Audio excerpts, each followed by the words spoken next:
The wail of despair announced the arrival of Chief Scribe and his first sight of the devastation in the archives, sharp features tightening and fair skin paling still further as he took in the full extent of the damage. Even in his distress, he gathered his brocade robes close to avoid the damage, ornate clothing a stark contrast to the pared-down efficiency of the warriors' uniforms. Glancing around, as the scribe continued to lament, she felt a twinge of sympathy.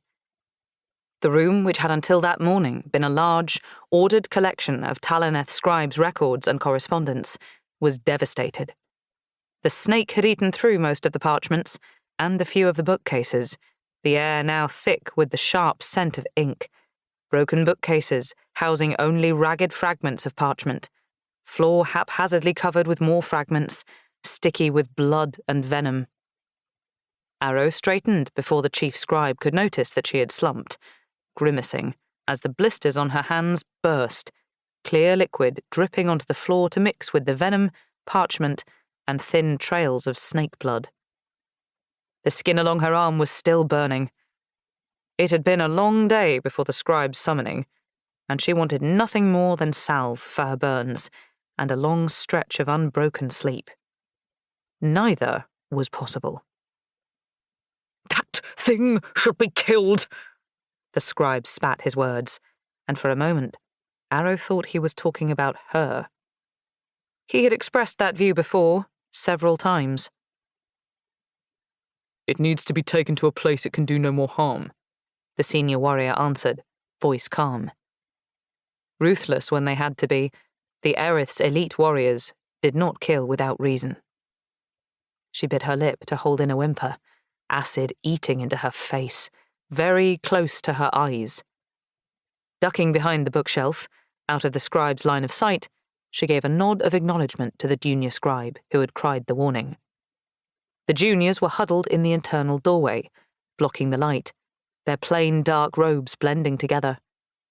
They were all wearing similar wide-eyed expressions, amber sparks in their eyes further betraying their unease.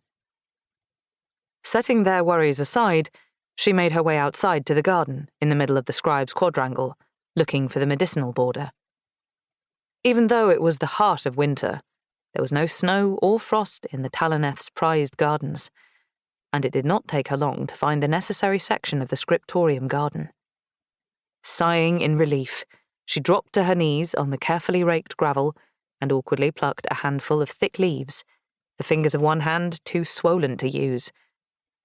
Breaking the leaves open to release the sap, she coated her hand, then her face in the greenish liquid, sighing again as the sting eased, faint, buttery scent coating her lungs, working some sap under her sleeve.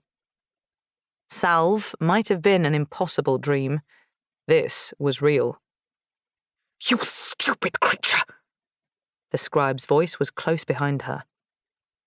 She wobbled to her feet to face him and made the necessary bow. "The archives are ruined! Ruined!" There was no point in telling Eshan Nguyen Regisfell that she had only arrived a handful of moments before he did, when the damage had mostly been done. It did not matter that the only way a full-grown creature like the snake could have got into the archives was because someone had failed to inspect and renew the scriptorium's defensive wards, protective spells that were woven all over Erith buildings. It did not matter that maintenance of the wards was the duty of the scribes, including the chief scribe. It did not matter that the scribes on duty had failed to notice the enormous snake eating through their records for most of the day, reacting with outright panic when the discovery was made, trying to deal with it themselves. Far from resolving the problem, they had sent the snake into a frenzy, and only then instructed the youngest of their number, by that time wide-eyed and incoherent, to find her and apparently also the White Guard. Eshan Nguyen Regisfell saw no reason where she was concerned, and little restraint. He could not permanently damage her, because his master found her useful. Over the years, he had found many ways of inflicting punishment without damage, finding her defective no matter what she did. And if he was angry enough...